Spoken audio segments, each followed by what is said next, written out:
Hello, Denimheads, and welcome to the 42nd episode of the Sons of Selvedge Podcast. This is a podcast where a group of friends get together to talk about denim, menswear, and related interests. Of course, we always have a bit of banter and explicit language, so don't get too surprised. So today we're going to do a founders discussion on traveling with raw denim, rugged goods, etc., like what we like to travel with, what we don't like to travel with, etc. But before we jump into that, let's do a round of introductions and then a bit of current interests. So maybe Andy, if you want to kick it off. Yeah, I'm Andy. Not been on a Surrey since probably about 6 months. But hello. Cool. And Ilya?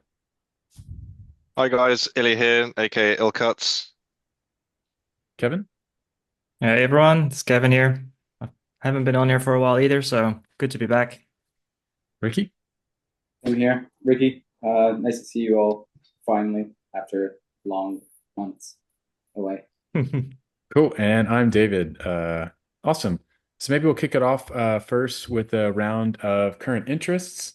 Maybe we'll kind of go in alphabetical order like we usually do. So Andy, do you want to go first?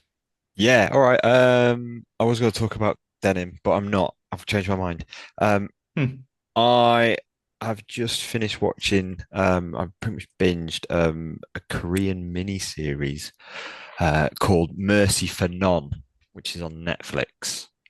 My wife suggested it to me because she's big into like kind of K and C dramas and stuff. And it's if you like something that's kind of quite dark, both the way it's shot and actually the theme, and relatively violent, with kind of like double crossings and stuff. It's really good. It's about it's kind of set in like South Korean organized crime with the corporations that they kind of call the way they call themselves, and a guy who's set up to be the take over one of these corporations is murdered, and his brother, who was kicked out of the corporation for things he had done, comes back after kind of spending 11 years in the wilderness for revenge. And it's just him. He's just like a one-man wrecking ball. Doesn't look it. And it's just dudes going around in suits stabbing each other up. It's really good. It's not as simplistic as I've described it. It is definitely worth watching. It's got some really good kind of the plot about why everything's been done and who's done it, and kind of the twists and turns keep you kind of gripped. And it's 7 episodes, and each episode's about 40 minutes long, so it doesn't feel padded out ever. So yeah, that's mine. Really good. Definitely worth watching. It's on Netflix. If you've got an account, it's free. Netflix. Okay, cool. Yeah. Cool. I could jump in next. I just finished an audiobook today, Jeff Vandermeer's Absolution. So Jeff Vandermeer kind of writes, I guess what you call weird fiction, or organic science fiction, like nature science fiction, something like that. But hard to exactly pin his style into any one given bucket. It's very unique. But he wrote a series of books called the Area X trilogy, or the Southern Reach trilogy, I think is actually what it's technically called. A book number one was called Annihilation, which actually got adapted into a movie starring Natalie Portman by, oh gosh, I forget the director's name, but he's the same director who did like Deus and Ex Machina. Shoot, it'll come back to Andrew. Is it Alex Garland? Yes, sorry, Alex Garland. Alex Garland adapted his first book, Annihilation, into a film, but did kind of change the ending in some bits. So like it's kind of like a loose adaptation at best. And over the kind of initial 3 books, it's sort of like, hey, this weird sort of alien, mysterious space kind of takes over northern Florida, this area of the coastline, and the secret corporations start sending expeditions there to try and figure out like what happened in this space, and like really grisly things happen. People don't come back, people go crazy, etc. And kind of book one's like, let's send a new expedition there, even though we sent like 20 before and they all failed, and see what happens next time. Guess what might happen? Second book is around this kind of detective who's trying to like infiltrate this kind of secret corporation, government, something or other entity and trying to figure out like what the heck they're actually doing, what strings are they pulling. And then book three kind of like brings together the failed expeditions and this detective sort of person and kind of brings some closure to the series. Well, then out of the blue, Jeff Vandermeer wrote a book four last year, which is the Absolution book, which is basically kind of a prequel to answer a bunch of the questions of like, what is Area X? How is it created? What happens within it? And like, what happens to these different characters? And it's really interesting because just again, like super interesting writing style, like very abstract in his writing style. So you don't exactly know what you're reading. It's kind of like you have to sort of kind of connect the dots in your imagination as to what he's trying to convey. Also, just like his the prose and the flow of the book's really cool. And then maybe one interesting bit is in the last like 20% of the book, it changes to this other character. And this character is basically kind of a raving madman. He's dropping F-bombs every other sentence and just kind of like batshit crazy. And it's super, super fun. I really recommend it. Obviously, you want to have read the rest of the trilogy first. And lastly, I'll mention too that he kind of wrote it in sort of a nonstop fever dream where he just picked it up in like the summer of 2023 or something like that and just kept writing and writing and editing and revising until he finished the book like some couple of months later. And that kind of is somewhat represented in the story. So it's really cool. Do you prefer audiobooks over reading or Not really. I historically would usually read on Kindle. I think what I Mhm. do like about audiobooks is I do like to go for like a lot of walks, just like Yeah. walking around the city or whatever. So it's great to have an audiobook on like while I'm walking, or like multitasking, doing things around the house. So like listening to an audiobook while I'm cleaning house or cooking dinner or kind of doing like mindless tasks. So I do like the kind of optimization of audiobooks. Um, so yeah, I guess I'm somewhat of a fan. And I for a while was using a service called Libro, where it's basically Audible, but a percentage of each of your credits and like your subscription and stuff goes to a book company of your choice. So like you can pick like your favorite local Mm. bookstore and they'll get a cut of your subscription. That's cool. Yeah, Nice. Yeah, it's nice. fun. Yeah, I'm the Sounds good. same. I like a mix of both. I use audiobooks for the same reason as David because it's convenient. And most of my listening is when I'm commuting. Yeah. And it's a nice way to consume books that way.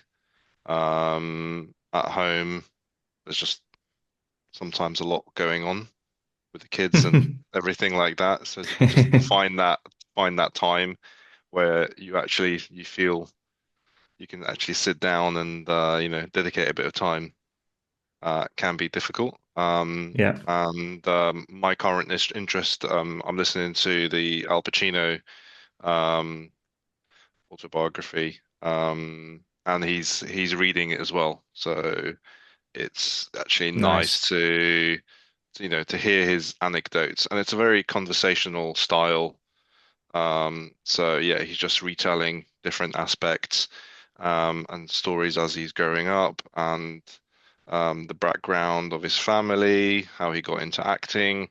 So it's very engaging, and it's almost kind of like a podcast kind of feel to it. So you start to feel like you know him as a person, um, Hmm. because it feels like he's talking, directly to you. Um, and although I'm not necessarily his biggest fan, I do like his work, but it's not necessarily someone I'm like, okay, Al Pacino's the greatest actor in the world. But what I do like is I can see that he's an interesting individual, and obviously he's been around for such a long time. So yeah, to kind of gain an insight into his world has been interesting. I'm probably a quarter way into the book, so there's plenty to go. He's just like I'm at the point where he's just starting to land the bigger roles. Um, Whereas before that he was coming up through theatre, small productions, whilst also having quite a difficult family life in some regards. Yeah, so that's kind of really interesting. Yeah, the other day actually I Nice. saw a guy on the subway reading the Jay Dilla autobiography, or sorry, Mm, biography. And I was like, yeah. oh, I think I think Ilya talked about that some time Yeah, ago. yeah, yeah, yeah. That's really interesting. The one I listened to before was about De La Soul, Mm, and that was by I think Marcus Moore, who's a music journalist, and it's kind of like a love letter to De La Soul, and with um, um, the passing of Dave, mm. um, it was last year or the year before. That was quite interesting as well. So yeah. Yeah, I think I've only ever maybe read one biography slash autobiography in my entire life, Mm. which is the Matthew McConaughey Green Lights book. Uh, That's good as well. yeah, it's fantastic. I hear that's supposed to be I good. I have the audiobook and he narrates it himself and Yeah, his voice is just like I don't know, it's one of the best out there. yeah, yeah. Yeah, Very good. How about you, Kevin? Yeah, so I'm now 2.5, almost 3 months into my paternity leave. I've got another 2.5, 2 months to go, so five in total. Um, so I've been mainly traveling, really. We have some overlap, my partner and I. So we spent 3 weeks in Portugal. Thanks again, Ricky, for all the recommendations. We had some amazing food out there, thanks to you. So that was awesome. Um, yeah, beautiful country. I hadn't been before. Um, we drove basically from the south all the way from Faro in the south all the way to Porto in the north for amazing. 3 weeks with the little one. She did very well too, so that was all good. And then we spent a couple of weeks back in the Netherlands with family and friends over there. And after that, we road tripped in England. So we flew to London. Oh no, we took the train, the Eurostar to London, rented a car, and then I have an uncle living all the way in Penzance down in Cornwall. So we drove all the way to the tippity point on the on the coast. Obviously with a few stops in between here and there in Devon, etc. So yeah, it was amazing. Good road trip. And then we went back to the Netherlands for another 10 days or so. And then since start of this month, we're back in Copenhagen, enjoying the good weather finally. Here Well, also now, which is good. are you getting the heat wave that we're having at the moment, or in the Yeah, UK? they're calling it a heat wave. It's not as it's not as hot as other heat waves I've experienced, but it is warm, so to Good, say. So it's good. it's nice. Yeah. You look like you've caught some sun. I did indeed. Yes, I've been walking around in the sun a Yeah, lot. yeah. I swear your accent has reverted more to a Dutch accent and you sound less Australian than maybe you did a Yeah. Has year it again? ago. Yeah, that's possible. Definitely. That's funny. Yeah, I remember being in Copenhagen probably like almost 17, 18 years ago now, and they had like this crazy heat wave where it was like 35 Celsius, like it's like 95 to 100 Fahrenheit. And it was just like absolute insanity. Like everyone was swimming like on the kind Mm, of like different areas right next to all the like bodies of water and stuff. And it was just like yeah. such a surreal experience to be there in that kind of weather. Yeah, I don't think it gets that hot very often here. Like now it's a heat wave and it's like 20, I think it was 25 today or so. Okay. Yeah. But still everyone's out swimming. We live basically in an area where there's canals everywhere. And you can jump into the canals like literally on every street. So there is these like boardwalks and stuff on the water with little ladders to come back out again. So people just jump in anywhere they can, really. It's officially not allowed, but Yeah. um, But people do everyone it. does it. I Yeah. wish we could swim in the canals in London, but you'd probably pick up some. Maybe Uh, don't do that. you'd come up with a disease and a shopping trolley at the same time. Yeah. Exactly. Yeah. Yeah. How about you, Ricky? What you been up to? Well, I'm pretty much easing into London life after being stuck out in Miami for a good 3 months. So it's been a bit weird considering that weather's here is like it's been really, really, really hot. For what we're in the 30s, which is like in the high 80s, for our American listeners.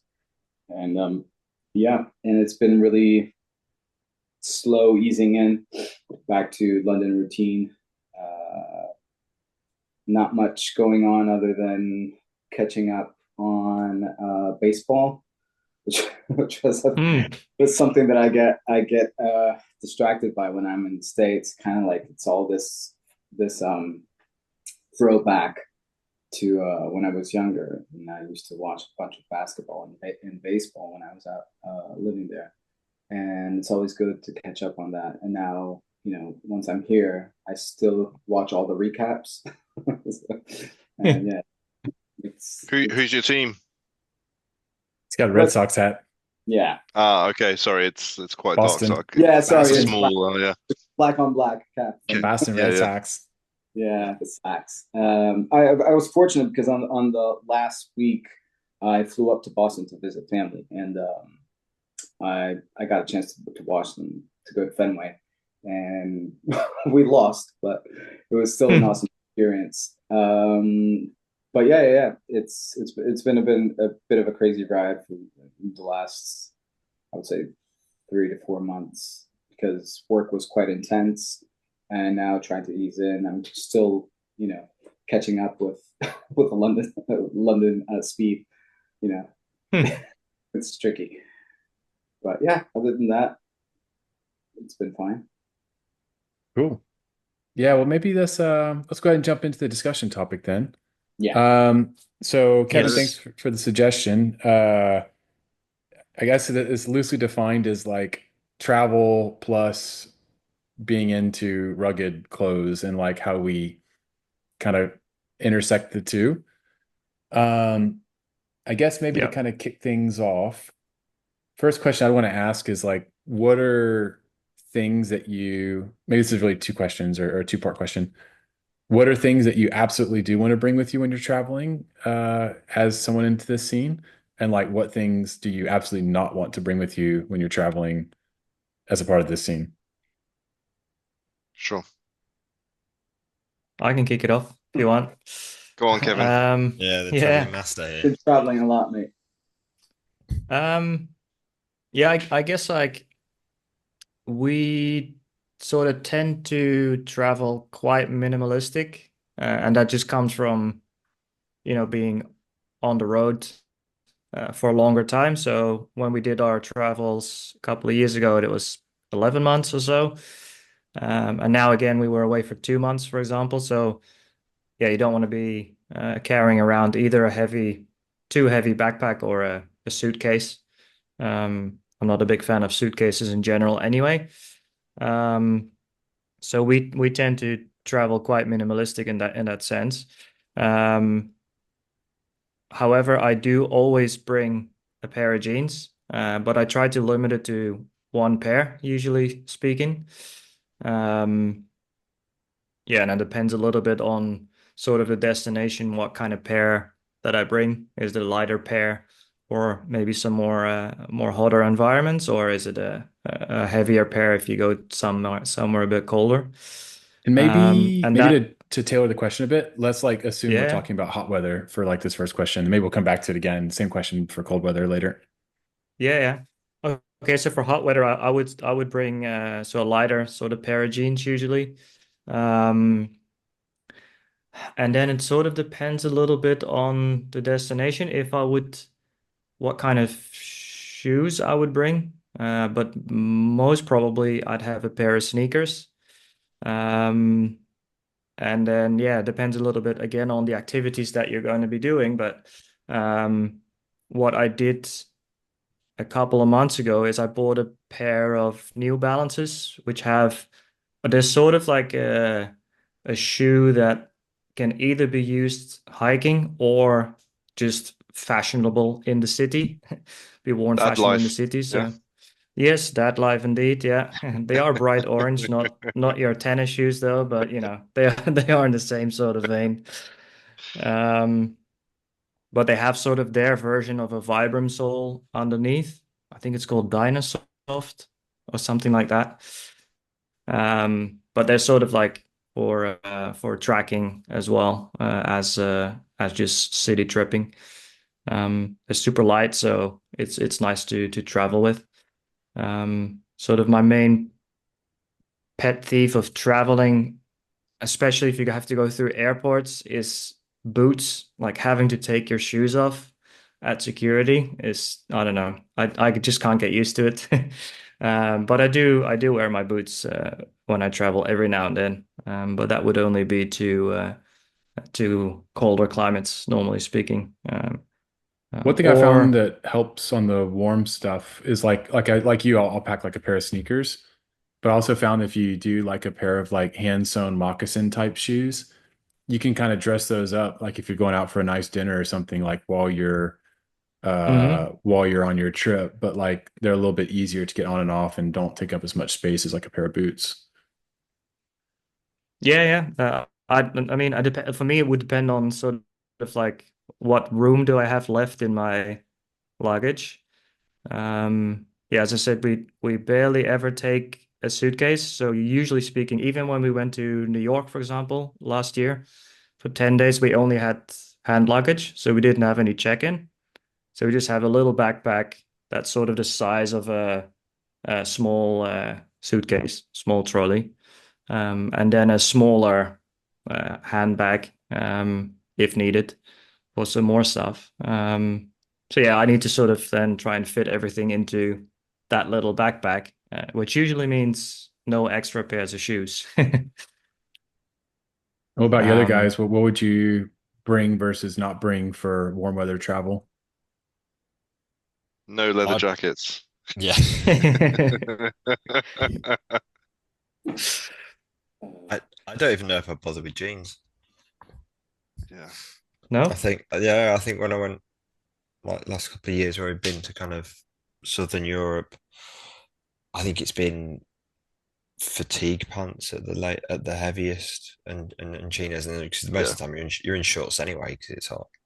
Feels like you need something that can keep you warm should the airplane be cold, right? So it's kind of like if you need that one warmish outfit, like whether that's fatigue chinos or jeans, whatever, that can just Hmm. be like what you wear on the plane. And when you get there, you've got your shorts and stuff to change into. Exactly. Yeah, that's what I do. Yeah, Yeah. and then it is like if you know the evenings are going to be a little bit cooler, then something easy and simple like a hoodie. Hmm. Nothing too uh kind of intense on the whole kind of like heritage dress scene. yeah, make sure your denim is below 12 ounces. Yeah. That's actually kind of hard to find these days. Everyone's making their silly 21 ounce 40 ounce. plus junk. Chambray trousers. You have to go old school, man. Yeah. Um, yeah. What I find is like the deck kind of trouser is quite a nice option for that, which is around 11 ounces.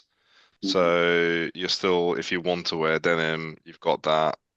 It's soft, it's a wide cut, so it's easy, it's comfortable. You've got, room to maneuver and all that good stuff. So yeah, that's what I've been taking on warm holidays. If I want to take denim, I won't take like proper jeans. But like Andy, it's usually like a pair of fatigues, pair of chinos. So one of those three. So I might take two. So maybe like the deck trousers, which are from a denim, and then either a chino or fatigue pair. And I find that it's still nice to have something that you like wearing and it's wearing in. I like how HPT wears in, so it's you still get that kind of that progress on that item. Hmm. Um, and yeah, it's easy. But I'm also like Kevin. I'm usually just have one rucksack, just my ton of goods, which is around I think 24 liters or something like that. It's Hmm. just a little bit above what you're allowed to take officially, but I seem to always get away with it, maybe just because the bag to my body size ratio, they kind of think it's not that big. I think And airports only ever check if it looks like you're obviously taking the piss. Yeah. Yeah. Yeah. I mean, it is a little bit bigger, but yeah, I just try and hide it with my body. I'm sure Ryanair's not listening in. Don't worry. No, hopefully, yeah. Yeah, and usually, yeah, one pair of trainers, and then maybe like if I have room, then a pair of Birkenstocks or something like that, just for the beach. Mm. Just something easy.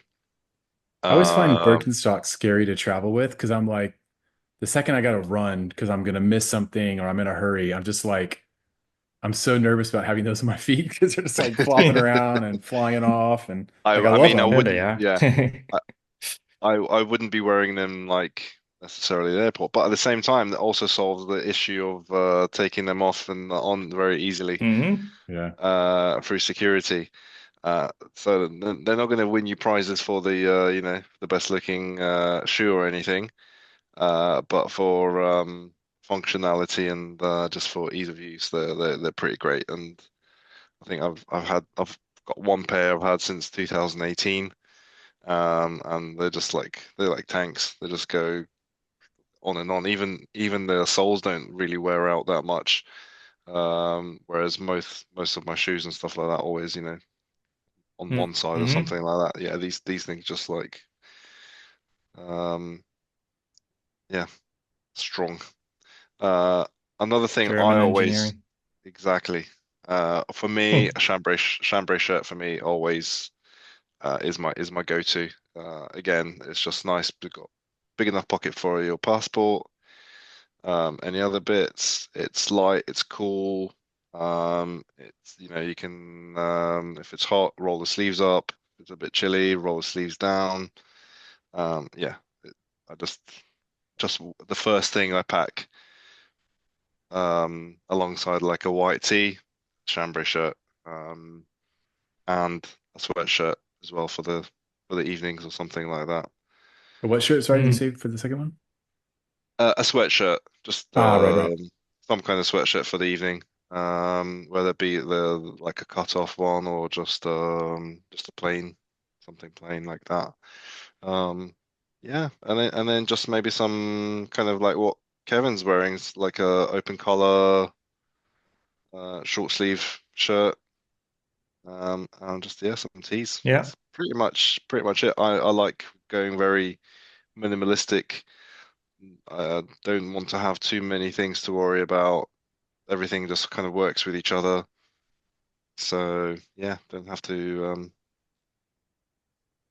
think too much. Yeah, we're prioritizing, Nice. I would say, right? Mainly Prioritizing, yeah, Yeah. comfort, right? yeah, exactly, yeah, 100%. yeah, I'm a yeah, big fan of Cuban shirts, so I'm wearing one now. yeah, Uh, Linen, so that helps as well. Uh, Mm.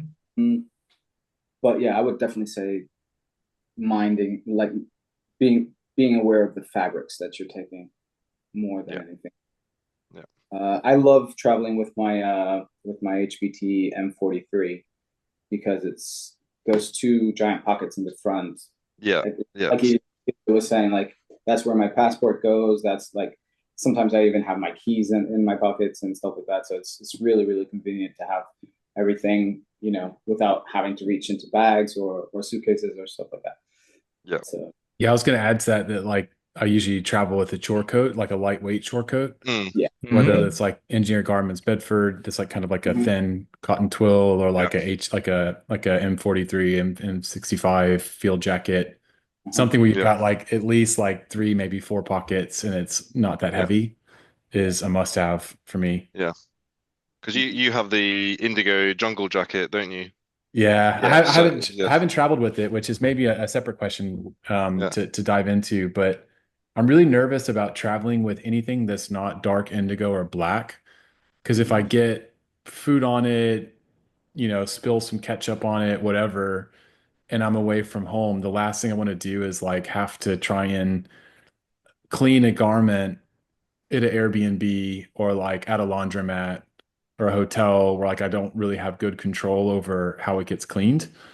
Um, and I do pack a Tide to Go pen, which can kind of like dab stains on stuff and kind of help break down the stain. But something like that, where it's like hand dyed and indigo, I'm just too nervous to travel with it. So my recent Portugal trip, I just brought a black engineered garments chore coat instead because like if it's black, it's safe. I don't have to worry about it.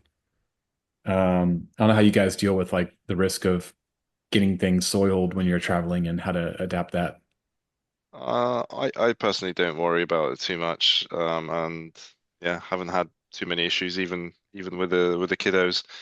It's fine. Just always have baby wipes on us anyway, so if anything does Yeah. spill, you're I, just like, baby uh, wipes are lifesavers, man. They're great. Even for your shoes, like to clean the soles and stuff like that. They're great. I They, never and thought of then Yeah. that. yeah, and then give and it a then bit of a yeah, polish. and then otherwise just water. Just Yeah, water, cold water will get rid of most of the stuff anyway, as long as you can get to it pretty quick. be You'll good be at fine. hand. Except Hand washing, ketchup, yeah. though. Ketchup is this weird bastard that like you get ketchup on something that just won't come off. I've never figured it out, but like you can kind of rinse the ketchup off. You can put a little dish soap and kind of rub it in, and like it's like, okay, great. I got rid of the ketchup. Garment dries. There's still this like red halo, and it's like I don't know what it is, but it's like ketchup is the worst thing on the planet to get on clothing. Sun cream as well has Oh, that got an shit's never going annoying away. habit of just staining anything white yellow, and then you wash it and it goes red. Yeah, Just and it never changes goes completely away. different color. Yeah. Never goes away. Yeah, Well, I actually imagine. recently traveled for a couple weeks with a carry-on only to Portugal. Now I was debating, do I bring like two kind of like PBJ crew neck tees or something like that? Or do I go buy some like uh wool, like merino wool t-shirts that are like designed for travel versus just grab two Hmm. t-shirts off my shelf? And I just grabbed two t-shirts off myself shelf, but sure enough, the one that's not black, I'm dealing with like having to get pit stains out of it, and they're like stubborn, they don't want to come out, and it's just like I want to wear my rugged stuff when I'm traveling, but I just don't know how to do it in a way where I get it back after the trip, and it's like not something I'm really annoyed about stain wise or things of that nature. Yeah, okay. Yeah, same as Ilya. I've Yeah. never really worried about it at all. Hmm. Um, Maybe I'm just like a sweaty to be bastard honest. or something. Even though I thought I didn't really sweat at all, but like maybe I'm wrong. Well, here Maybe you you need to go. change. Yeah, maybe you need to change your deodorant. I was about to say it's slightly off topic, but look into the deodorants you're using because Mm, um, some of those roll-ons, I'm not sure if it's the aluminum in them, but it is. whatever that's Yeah, in it, yeah, it just, especially on white tees, oh man, it's yeah. horrible. Yeah, I It, and am it takes a while as well. using. If you stop using them, because I use natural roll on. So it's more like a cream than a Yeah, normal roll on. like a It's soap. actually from a UK brand called Wild. I highly recommend, by the way. They're actually Oh, really good. yeah, I tried them once. Um, and it takes a while for the sort of aluminum to like get removed from your system as well. So in the beginning, I was like, well, this shit is not working because I'm still staining t-shirts and stuff. But then after a while, um, that sort of disappeared. Yeah. Cool. All right. And so maybe for the next question, it might be interesting to kind of talk about like what folks do like to pack and what folks don't like to pack when you're traveling somewhere cold. Um, and you guys are probably the better experts this one's because you're like, in Northern Europe and or UK. And so that's maybe more often like, yeah, what are y'all packing when it's cold? Layers is the main thing. Um, Yeah. I think someone mentioned it before, but merino wool is like highly recommended. Just get a merino wool from a good brand, um, and you sort of use that as your base layer. That works so well.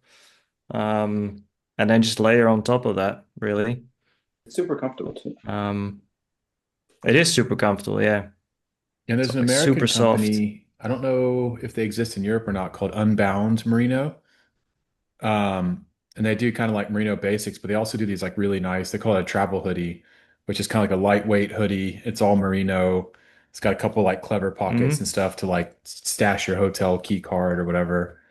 Um, and I don't think it's too crazy price wise. I mean, merino is obviously always expensive, but I feel like that's been a good piece if I'm like traveling to like the Pacific Northwest or even just when it's like winter time here in California, which isn't really travel, but yeah, there's stuff I'd recommend looking at. I guess for me, it always depends on how long I'm traveling for and the nature of the travel. If I'm going on holiday or if it's more work oriented, um, it always has this kind of like formal, informal thing. But I always, shoes wise, I always travel with boots, regardless where I'm going to. Um, Obviously, if I'm going somewhere tropical, right, I'm not taking, I know I won't be needing the boots, but um, I kind of like, wait, let me take that back actually. Because I just realized because I do fly even when I go to tropical place like Miami is quite tropical in that sense. Hmm. It's very, very humid, very hot. But I travel on the plane. I'm in boots. So, Why? uh, Okay. sorry. Yeah. Yeah, why? Why? It's pretty much because I leave in late February, early March, and so the weather's not the best to go from here to the airport. So I'm like dressed as normal. So I don't have many layers. I normally don't anyway, but I'm always in boots, and so I just like fly into Miami as I am dressed in London. Like I don't prepare for the weather there as I'm on the plane. So I just change clothes when once I get to the place where I'm staying. But then that's it. Like for 3 months, I'm pretty much in sneakers, and so. But I would say like if we're going to colder countries, for sure. Like I'm always in boots anyways. So Hmm. and and regardless of the comfort, for me, I'm so used to wearing boots all the time that that is comfort in a way. It feels awkward to go to rainy places with sneakers on. I don't know, it just doesn't. It's not my vibe. And yeah, and then as to like thick clothes or whatnot, um, I always have in mind like what kind of weather I'm gonna be facing. So if it's gonna be wet or not, and like if it's not, then I'm fine with anything really. So any like thick jacket or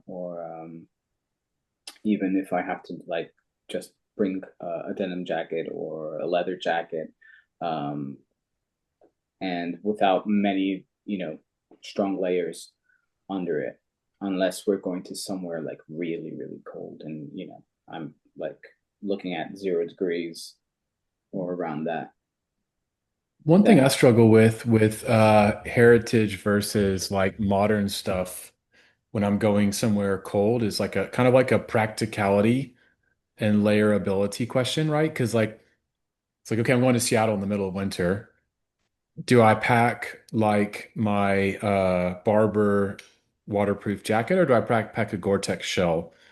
And like for installation, do I pack like a Patagonia puffy, like a down puffy, or like a Rocky Mountain feather bed vest or something? And do I pack like a synthetic fleece or like a wool jumper? And I struggle. I mean, I usually want to carry the like non-synthetic, non-sportswear stuff, but I find it like harder to layer and harder to like get things that are compatible and work well with each other. Hmm. that's a great example of you mentioning Seattle because Seattle is quite wet. And even let's use Seattle as an example.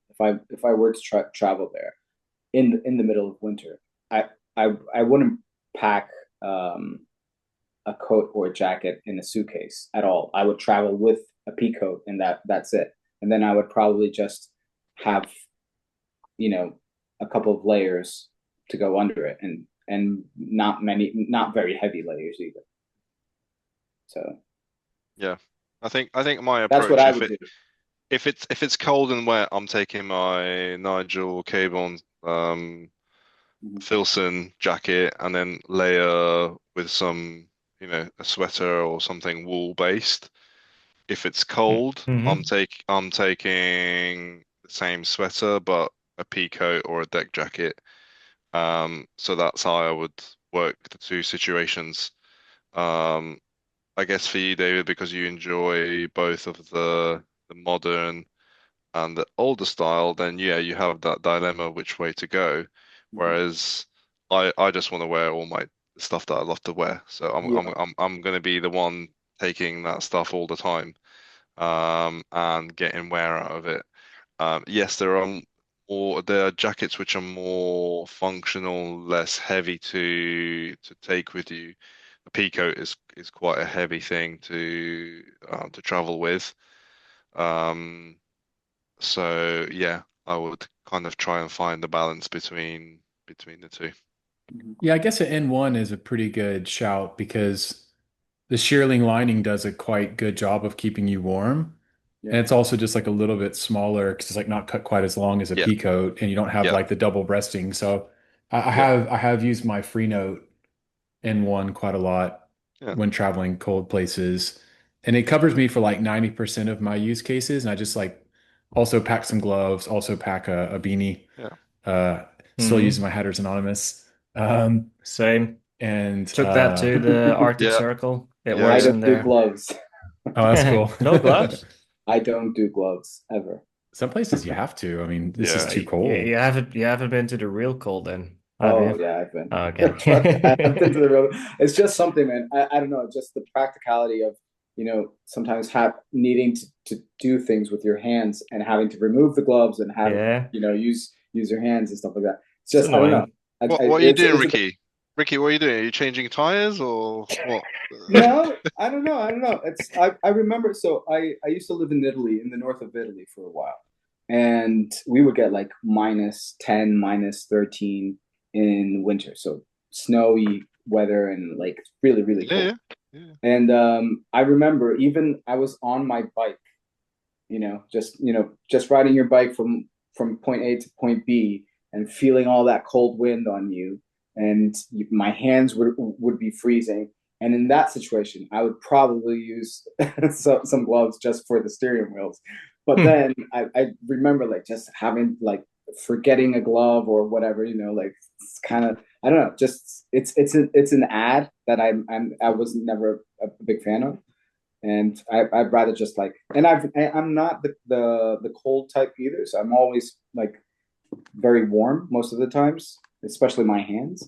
So it's just one of those things that I've never gotten used to, like gloves or mittens or any of that. It's just one of those things. Like I'd rather feel my hands in my pockets You as won't be normal. performing your guitar on stage Yeah, anymore when your fingers exactly. freeze and fall off. So yeah, I think like the kit I would take for a cold weather would be like my M43 boots, Chromexel rough out, pair of jeans, sweater, deck jacket, beanie, boom, watch cap, boom. Yeah. All right, That's it. let's get a bit geeky Go on. and really lean into our hobbies, silliness. What like bonus patina opportunities are there with our rugged goods when we're traveling? Because there's feels like it's a great way to kind of get some break in or some wares on Always, something. always, everything is an opportunity. So yeah, I want to get wear on everything. Whether that's snow, rain, hmm mud, whatever. I'm not gonna try and force the issue and like flail myself around the sand and try Roll on the beach. roll in the beach to get extra fades. But you know, if you just live your life and do the things that you want to do and the things that present themselves in front of you, you just go ahead and do it. Um, Would you do a Rudy and go skiing or snowboarding in your jeans? Probably not. No. I'd potentially wear them underneath, but I wouldn't do it just for the sake of getting fades. Yeah. I don't like, that's not the kind of line of thinking for me. I want to be warm, I want to be comfortable. If that was the case and I didn't have any layers and I had to use the jeans for that, then I would use it. But otherwise, I would just find what I had. Yeah. But if I had a jacket, that would be good for skiing, like maybe the Mulholland Mr. Freedom jacket, which is like a deck Hmm. cloth, which has lining.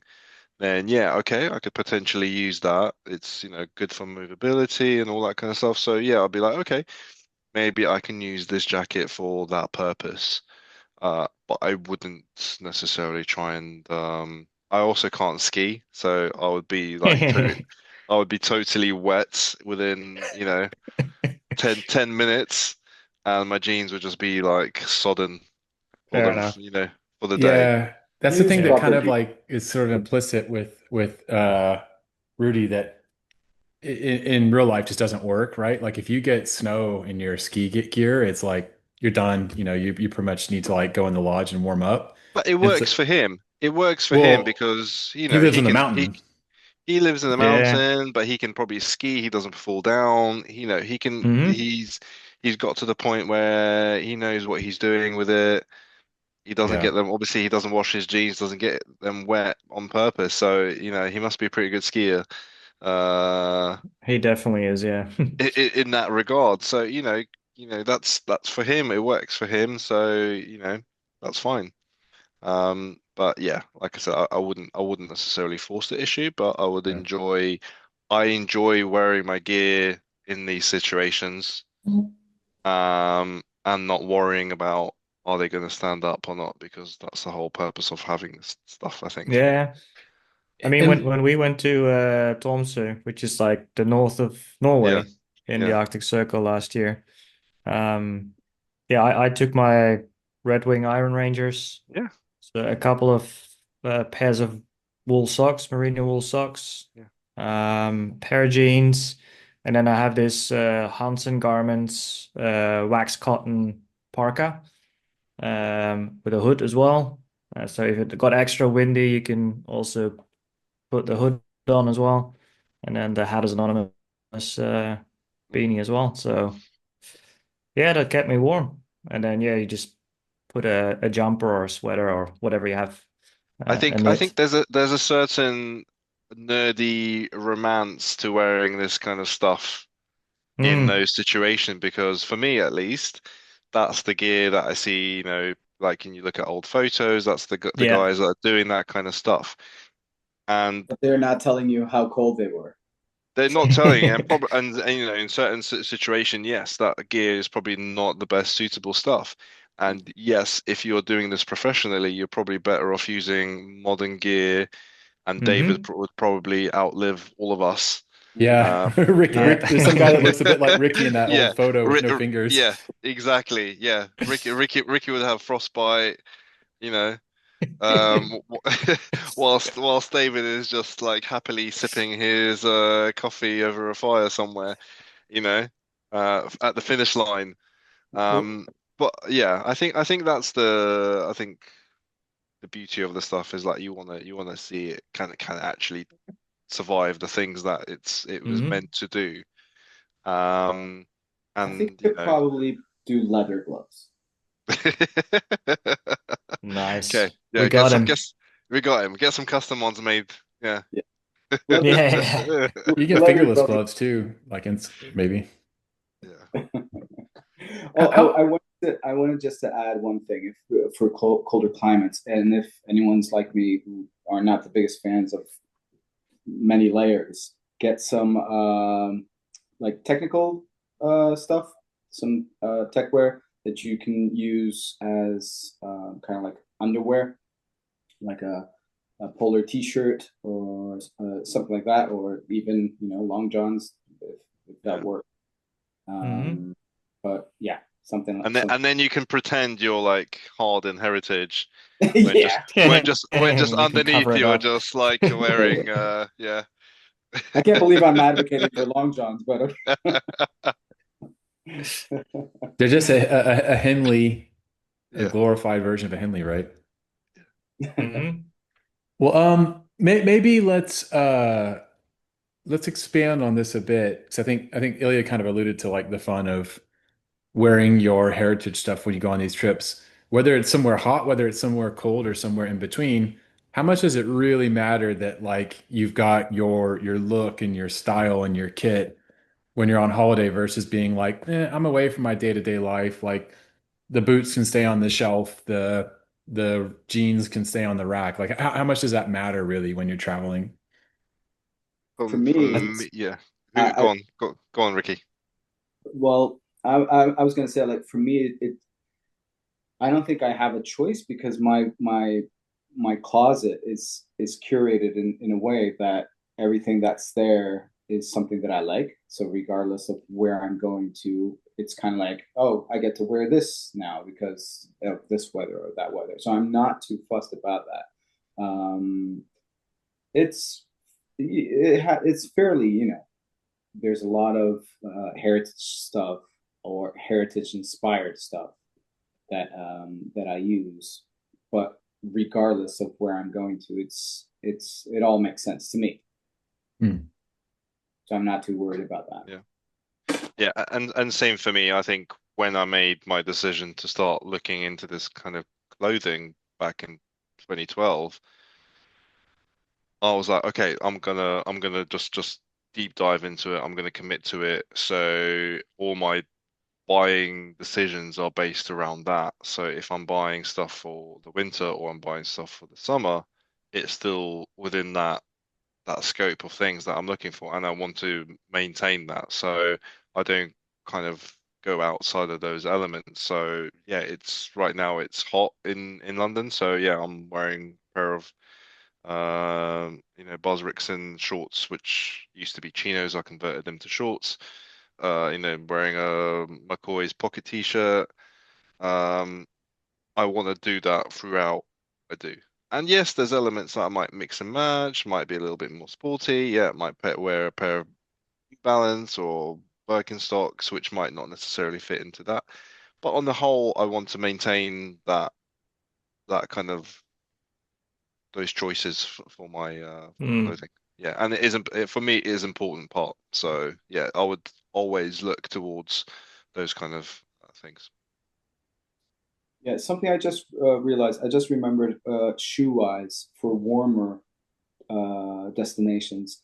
I always like a pair of chukka boots. So on the thinner side, I'm comfortable wearing them with shorts. I know a lot of people have some issues with boots and shorts. I'm fine with, especially if they're chukka boots. So I um, think I think yeah, I that's a like. good shout Yeah, because like yeah, they're not quite high enough to look weird in shorts yeah, and they're ankle.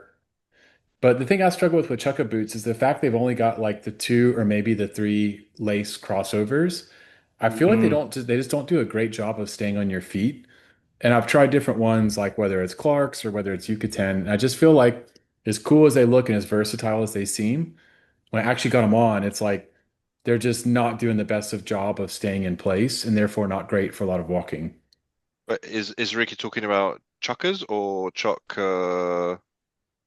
like Converse chucks? No, chukka boots. Chucker boots. Okay, okay. Yeah, yeah. Just okay, yeah. I mean, size wise, they're pretty much the same. They're ankle Yeah, boots, yeah, yeah, yeah. Sorry, my bad. Yeah. Yeah. but I agree, David. Sometimes I don't find them supportive enough. And when I did have a pair of like chucker boot, I actually added a extra hole to be able to lace through and to have that extra support. But yeah, they're kind of that in between. I don't have any chucker boots currently. I haven't found like the perfect one that would. At I some have. point, I picked up Yucatan makes called the Tokyo DB boot, which is like a chukka with almost kind of like a lace to toe style. So it's Mm, like no higher, but it still has like six or eight lace holes on it. yeah, And maybe I should think about traveling in those because Yeah, they're really really supportive. I guess the caveat with those will be that they are super heavy and they probably have yeah. metal shanks in them. Yeah, I know Crown Northampton do quite a nice low profile chucker. And obviously like really well made. It's leather. So I have yeah, I yeah. Honda. They, Repeat that. I have a pair of Saunders. They're good. I Yeah. like them a lot. I'm actually considering buying one of those, one of their pair of shoes, which is like a monkey shoe. I think they're calling it like a monkey shoe, which is pretty much It's like the shoe version of the chucker. pretty Yeah. much, yeah. Yeah. Mm. So the Sanders one is like the Playboy, one of the original ones that like Steve McQueen used to wear in some of the in the movie. They're really comfortable. Yeah. Really, really comfortable. Straight off, no break-in, no nothing. Yeah. Man, I bought some Yucatan version of that exact shoe on eBay at some point. I got like a hell of a deal. They're like $50, brand new. And I was like, oh, this is awesome. They're like the Saunders classic Chukka thing, Steve McQueen shoe, but like better and for a cheaper price. And then they started freaking falling apart. Like if you wear like Vans, how eventually the rubber will kind of peel away from the leather part where your foot flexes. My Yeah. Yucatan started doing that. And I was like, oh man, I should just bought Sanders, like the tried and tested option instead. Yeah. That I guess that's the one bad thing about some of those chuckers is that they're not resolable, or if they are, it's not everybody does fix them. There are places who do resole them, but Do them right. Sanders do that, and there are places like in London where you can go and get them resold. But yeah, not all of them are like the Clarks ones. I think are not. For example, Yeah, I or guess it's they because weren't. the crepe Yeah, sole, right, is the problem. the It's crep. like Yeah, just not it's the way designed. it's the way that they're made. Yeah. So I think yeah, Well, that's that's where a New England hand sewn mock comes in, right? Because like you get a clean kind of like yes, sophisticated look. They're yes, super, super comfortable. And I think pretty much all the makers, whether it's like Rancourt, Quaddy, uh, Easy Mock, etc., I think they've designed them to be resolable. You just like put on a new camp sole on the bottom. So like that's a great option. And probably my go-to for like I'll wear like one pair of like Moonstars or Vans or something, and then like one pair of hand sewn mock, and that kind of covers me, even if it's cold too, as long as I just wear warmer socks. Although they're not very good at keeping water out. That's the only caveat, like through the sole. Maybe one last question in closing. Oh shit, I said a brain fart on it. What it was? Oh yeah, I remember now. I'm sorry.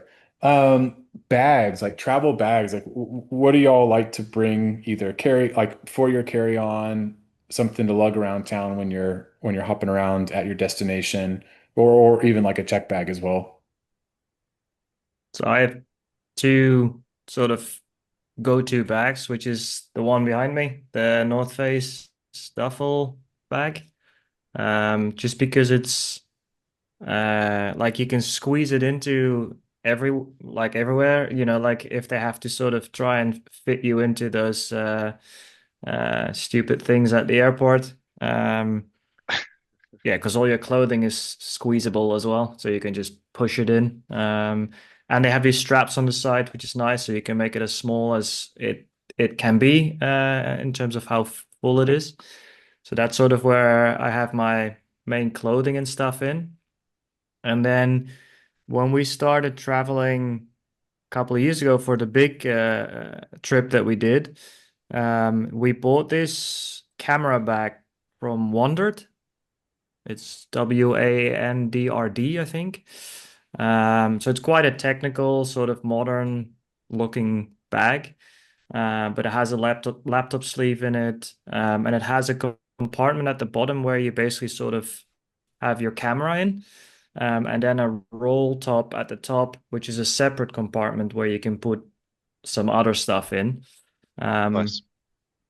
And it has on the side basically a quick sort of access point it in towards the big compartment at the bottom. So you can position your camera there. You can sling it sort of sideways and then zip it open, and you can pull your camera out straight away and put it back like that as well. So That's if cool. Yeah, if you travel with a camera, I'd highly recommend it. It's super durable. Like I've traveled with it through Asia, thrown it around, and it still looks like new. It's unbelievable. And I use it as my work bag now because it has a laptop sleeve and everything. So um yeah, that's sort of the two bags that I use mainly when I travel. Nice. Yeah, I either use for short destination, well, for like city breaks or something like that. I normally just carry a backpack, but if I'm traveling for a long period of time, I check in like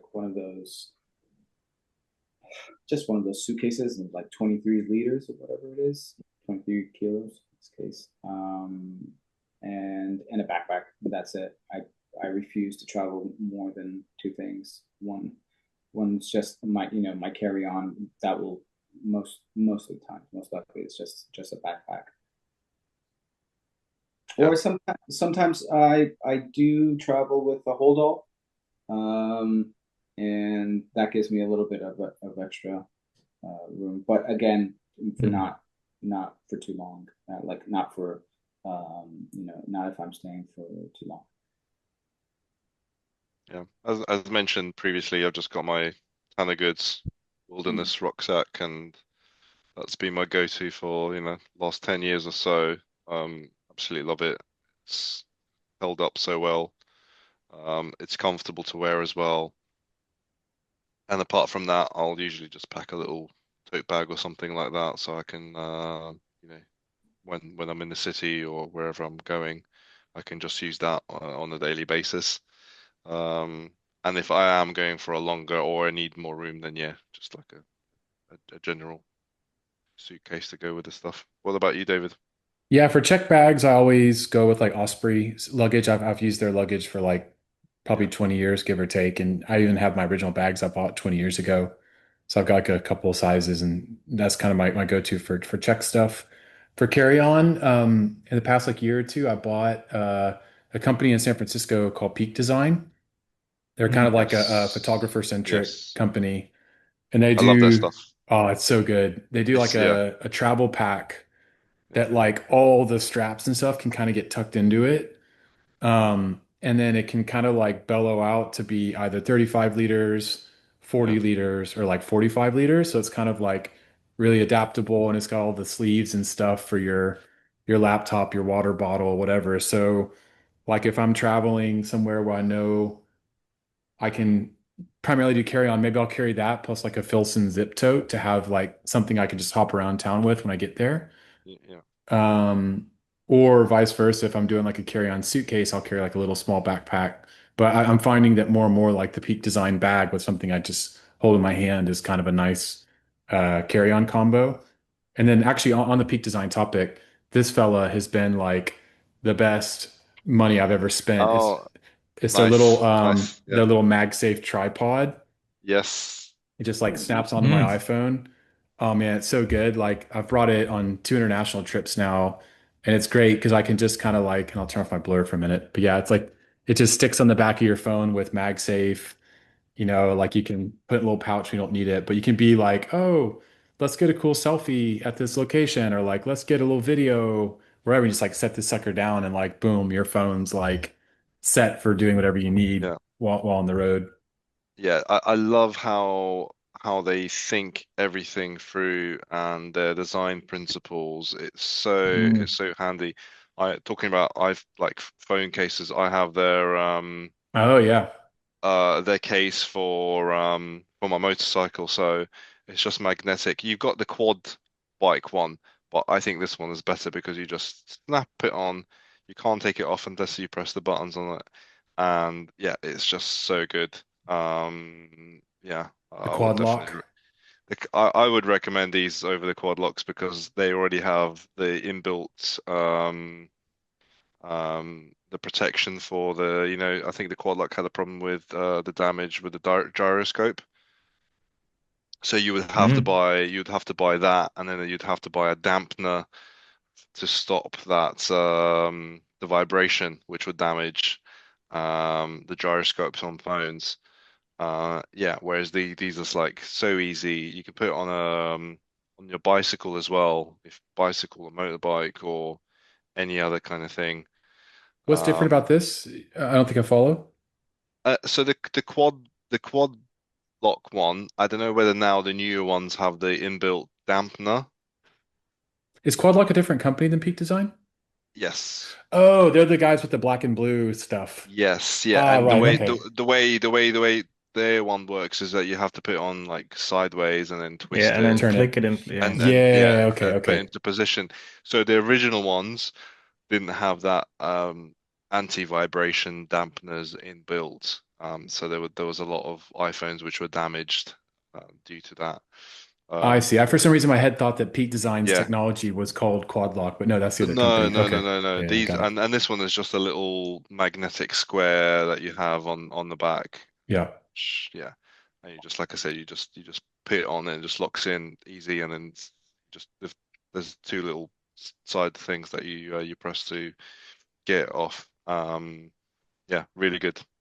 So maybe, given where we are time-wise, maybe let's do one last question. Any other kind of wild cards or like something you got to always bring with you when you travel that's not like rugged clothing or luggage, whatever, kind of like just sort of like something cool that you're like, oh man, I always have to bring this with me when I travel. And here's why.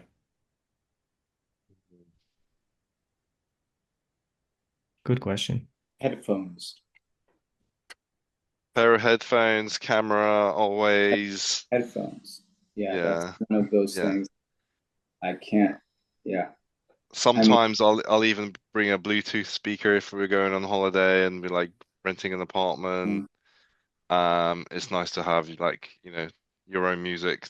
Yeah, that's probably the kind of the free items that I would always want to have to feel kind of at home. For yeah. me, I'd say travel towel and like I've got like a kind of like a water resistant travel blanket for like Mm. if you're somewhere where it's not super dry. And the travel towel, like if you're at the beach and like you just like recently my Airbnb, I stayed at in Portugal. They didn't have towels for the beach, but I was like, yes, got my travel towel. I'm okay. The, Um, the Hmm. castle Good make one. the castle make a great travel towel for that. yeah, yeah. And the company I like, they're called Matador. They're out of Colorado. A Okay. little bit spendy, I'm not gonna lie, Yeah. but their stuff is really well thought through, I Yeah. think, as well. Yeah. Um, can't think of much else. For me, it's really I'll think of my head wearing my headphones before I think of my passport. Most importantly for hot weather, short shorts. That's it. I think Short shorts. I think we can end it there. No, don't go there. I wonder where that comment was. Well, there Sponsored it by is, Mr. sneaked in Freedom. right at the end. We're finally there. We finally made it. Thanks for listening, guys. Yeah. Oh man, yeah, maybe one of these days I'll invest in some of those crazy Mr. Freedom ones, but I still don't know if I have the balls to do it. Oh, The Bryceland ones are a little bit longer, or the Papa Nui ones. I think they're a little bit longer. So, What do you mean by a little bit longer? Like half an inch? well, one Yeah, yeah, CM. yeah, they're yeah. still short shorts. Once, yeah. Cool. Well, on that note, let's maybe wrap up this episode. So, thanks everyone for listening to the 42nd episode of the Sons of Selvage podcast. And thank you, Kevin, Ilya, Ricky, and earlier Andy for being on the episode. And I look forward to chatting with you guys again soon.